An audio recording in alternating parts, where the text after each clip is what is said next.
చేయడానికైతేనేమో మంచి చెడు చూస్తావు, ఆస్తులు అంతస్తులు మంచి. బంగారు నగలు తాకట్టు పెట్టబోతున్నారా? వద్దు. తక్కువ డబ్బులు ఎక్కువ వడ్డీ ఎందుకు? సింపుల్ గా శ్రీ స్టార్ గోల్డ్ కంపెనీకి రండి. German technology, purity check, best online rate లో అమ్మి 2 minutes లో క్యాష్ ని ఇంటికి తీసుకువెళ్ళండి. అనుకుంటావు అట్టే అనుకుంటావుగా, ఎవరికైతే ఇవ్వవుగా అడ్డగోలుగా. వానికి ఇంత భూమి ఉందా, మంచోడేనా, ఏమన్నా పేరు ప్యాకేతలు చూసే ఇస్తావు కదా. అంటే నీ బిడ్డని ఇవ్వడానికైతేనేమో మంచి చెడు చూస్తావు, ఆస్తులు అంతస్తులు మంచోడా చెడ్డోడా అంటావు. మరి ఓటేసేటప్పుడు వీడు మనిషా వీడు ఇప్పటిదాకా ఇక్కడ ఉన్నాడా, మనిషా వీడు ఇప్పటిదాకా ఇక్కడ ఉన్నాడా, వీడు కరెక్టేనా, వీడి గ్రామానికి పని చేస్తాడా, వీడు లంగా దొంగ ఎవరని గమనించాలి. కానీ ఇలాంటి యువత ఏదా అంటున్నా, కోట్లకు పడిగెత్తి ఒక్కొక్క గ్రామంలో రాష్ట్రంలో పిచ్చి చదువుకున్న యువతని అంటారని తల్లిదండ్రులు ఫస్టే చెప్పిన. ఆ సమాజానికి తెలియదు పాపం, ఎత్తి చేసి బతికిన వాళ్ళు, కష్టాలు చేసి బతికిన వాళ్ళు. కానీ రాజకీయాలని వ్యభిచారిగా వాడుకొని ఇష్టం వచ్చినట్టు ఎవడి స్వార్థ కోసం వాడుకుంటూ ఇట్లాంటి యువతను కూడా ఖరాబు చేసేటట్టు నాశనం చేస్తారు. కాబట్టి నేను బయలుదేరి రావాలనుకున్నా. అది ఏది ఏమన్నా కానీ ఎలక్షన్ అంటే ఏందో చూపించాలనేది నేను బయలుదేరిన మనవాడ. ఇది కథ. మీరు నామినేషన్ వేసారు, అవును, ఇప్పటివరకు మంచిగా ఉంది. మీ ఆలోచనలు కూడా బాగున్నాయి. యువతని ఆలోచనలు మార్చే విధంగా మీరు మాట్లాడుతున్నారు, అన్ని బాగున్నాయి.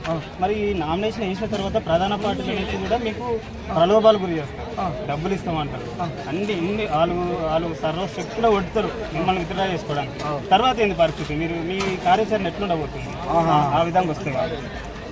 ఈ ఎక్కడన్నా అంటే ఈ రాష్ట్రంలో, అంటే రాష్ట్రం దాకేందుకు కానీ రాష్ట్రంలో జరుగుతుంది. నేను మా ఊరు కోసమే చెప్తున్నా. మా ఊర్లో అవేం జరిగాయి, అలాంటివి ఏం జరిగాయి, అవేం జరగాయి బయట అవుతాయి. బయట వేరే చుట్టుపక్కల ఊర్లో కూడా అదే జరుగుతుంది. వేరే గ్రామాలలో ఇండిపెండెంట్ గా అభ్యర్థికి ప్రలోభాలు గురి, వాళ్ళ ఫ్యామిలీని భయపెట్టడం, అవును, అక్కడ పెద్ద మనుషులు ఎమ్మెల్యేలు ఎంపీల కానించి ఫోన్ చేసి వాళ్ళని భయభ్రాంతులు గురి చేయడం, ఇవన్నీ చూస్తున్నాం. సో అలాంటిది మీరు ఫేస్ చేస్తే మీరు ఎట్లా దాన్ని ఓవర్కమ్ చేస్తారు? మన దగ్గరికి ఈగ కూడా కన్ను రేపలు గట్టిగా తెరిచి చూస్తాను కూడా దమ్ము లేదు అవన్నీ. గట్టిగా చెప్తున్నావు. ఎందుకు లేదు అని అంటే నా కాడ ఆస్తులు అంతస్తులు లేవు, ఉన్న వ్యవహారంతోనే బతికిన. నా ప్రయాణం చిన్నప్పటి నుంచి కమ్యూనిజం భావజాలంలో పెరిగిన. కమ్యూనిజం నాశనం చేసిన కాలం నుంచి దాన్ని వదిలేసిన. అది కమ్యూనిజం అంటారు, అది అట్లా కాదు. అది 2005, 2000 సంవత్సరం వరకే అది ఒరిజినల్ అంటారు దాన్ని. ఆ తర్వాత అది బూటకప్ అయిపోయింది. అక్కడ డిస్టర్బ్ అయినా కాబట్టి, అక్కడ ఖరాబ్ అయినా కాబట్టి నా లైను, నా వ్యవహారము, రాజకీయం అంటే అది 20 సంవత్సరాలైనా పర్వాలే. కానీ ఒక సుదీర్ఘంగా వెళ్ళాలి. ఏదో ఒక్కరోజు, ఈ రోజు వినకపోవచ్చు నా ప్రజలు, నా గ్రామంలో వినకపోవచ్చు. మత్తుకు ఏమంటారు, మాంసానికి, వ్యవహారానికి పిచ్చి. ఒకడు పోటీ చేస్తే రాక రిజర్వేషన్ వచ్చి పోటీ చేస్తే పిచ్చిగాలని అవలాగాలని చేసి వాడిని 1,00,000 పెడతావా, 30 పెడతావా, 20 పెడతావా, 50 పెడతావా, పెట్టరా నీ వెనక మేము ఉన్నామని ప్రలోభాలకు గురి చేసి ఆట ఆడుకుంటే బలైపోయేవారు ఎవరు? బలైపోయేవారు ఎవరు అంటున్నా? క్యాండిడేట్లు. ఎవరో క్యాండిడేట్లు ఒక్కడే గెలుస్తాడు. సర్పంచ్ 100 మంది గారు చేసిన కూడా గారుగా. మరి ఇప్పుడు 15 పెట్టమని ఒకడన్నాడు, 20 పెట్టమని ఒకడన్నాడు. 20 పెట్టినోడో 30 పెట్టినోడో లాస్ట్ ఒకడో గంపని నెత్తరం వేస్తారు, ఒకటి గెలుస్తాడు. మరి ఓడిపోయిన సంగతి ఏందా అంటున్నా.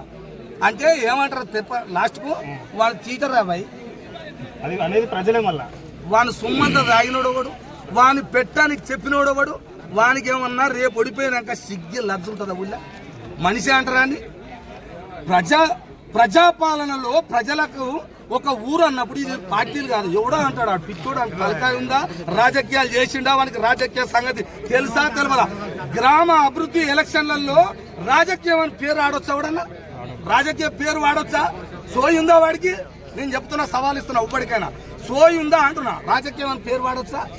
గ్రామ అభివృద్ధి కోసము తపన పడి, గ్రామ ప్రజల కోసము, ఊర్లో ఏమున్నది, ఊరి కోసం ఏం చేస్తున్నామని 4 పార్టీలు ఉండొచ్చు, తప్పు పట్టదు. ఎందుకు? వాళ్ళు ఎప్పటి నుంచో బాధపడుకుంటూ వచ్చిన వాళ్ళు తప్పు పడలే పార్టీలను. వాళ్ళు కష్టపడుకుంటూ తప్పు ఒప్పు చేసుకుంటూ వచ్చారుగా. గ్రామ అభివృద్ధి కోసం ఎలక్షన్ జరిగేటప్పుడు మరి ఈ అభివృద్ధి కోసము ఒక నాయకుడిని 4 పార్టీలు కలిసి ఒక మంచివాడిని ఊర్లో దేవులాడరబ్బా, అది ఏ పార్టీ అయితే నాకు పార్టీ చూడుతానగా, అలాంటప్పుడు 4 పార్టీలు కలిసి ఆ గ్రామంలో ఒక్కరిని వెతికి వీడైతే బాగుంటాడని 4 పార్టీలు కూర్చొని మాట్లాడదా? అభివృద్ధి కోసం మాట్లాడరా? అవి చేయట నేనున్నారా అంటే నువ్వు ఉన్నావు, ఏంటుకున్నావు, ఈయనకో ఉంటావు, అనుకో ఉంటావు, ఒక్కడేగా.